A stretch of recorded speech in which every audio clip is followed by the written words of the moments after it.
Je suis de formation politiste, mais j'ai voulu effectivement pour cet ouvrage mobiliser les instruments du discours critique, de l'analyse du discours critique.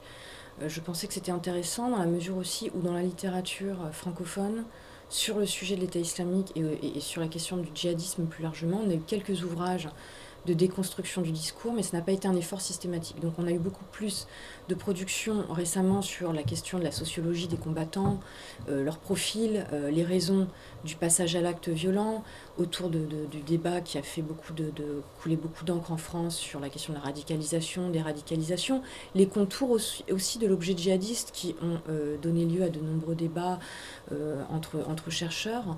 L'idée pour moi c'était de prendre donc pied au sein de ce débat à travers une approche inédite, originale, non pas donc centrée sur la question des membres, des sympathisants de l'État islamique, mais sur le discours, parce que je pense que c'est dans cet énoncé, dans ce discours, que se trouve l'attractivité, la puissance de symbolique, stratégique, politique de ce mouvement, et qui éclaire à mains égards le nombre de personnes, d'individus dans le monde, avec des profils sociologiques très différents, d'extraction culturelle, sociopolitique très différente.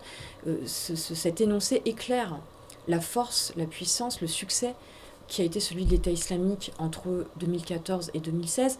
Il y a une déroute aujourd'hui sur le plan militaire, dans les théâtres qui sont les siens, l'Irak, la Syrie, la Libye et d'autres pays, mais ça ne remet pas en cause pour autant l'idéologie. Donc cette idéologie, elle doit faire l'objet d'une déconstruction critique, et encore une fois, l'idée pour moi était d'apporter aussi au débat, de contribuer de manière positive et originale avec cet ouvrage. L'approche, elle repose effectivement sur la mobilisation des dualités, l'identification des binarités, des dualités qui sont celles du discours, parce qu'on est vraiment dans une vision binaire, duale du monde.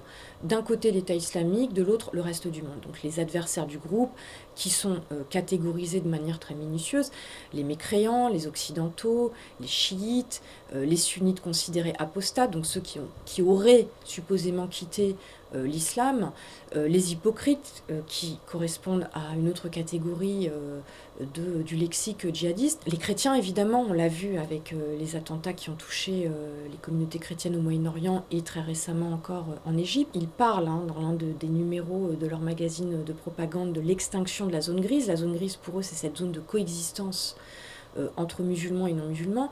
Alors un exemple, l'Orient et l'Occident, hein, c'est la première opposition dont je parle dans l'ouvrage, qui structure en fait tout ce discours, qui est d'ailleurs une opposition finalement très classique, qu'on retrouve dans la littérature orientaliste, qu'on retrouve aussi dans le discours d'autres mouvements djihadistes, à commencer par Al-Qaïda, qui est l'ancêtre de l'État islamique en partie. De quoi on parle? Quel est cet Occident diabolisé? Quel est cet Orient auquel finalement les combattants s'identifient? Je parle beaucoup notamment de la question de l'orientalisation des combattants venus des sociétés européennes, américaines et d'autres sociétés occidentales.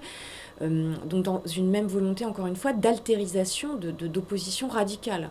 J'aborde la question de la barbarie versus la civilisation, islam versus mécréance, etc. etc. Donc, parce que quand on parle de civilisation-barbarie, ça a directement à voir avec l'opposition que je viens de souligner, Occident-Orient.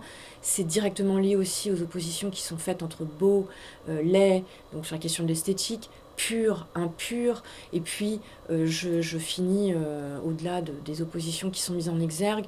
Je parle aussi évidemment de la question de l'immanence, de la transcendance, de la vie, de la mort. On est vraiment toujours dans des antithèses, des oppositions, des antagonismes fondamentaux, et c'est là, encore une fois, que la force du discours se trouve.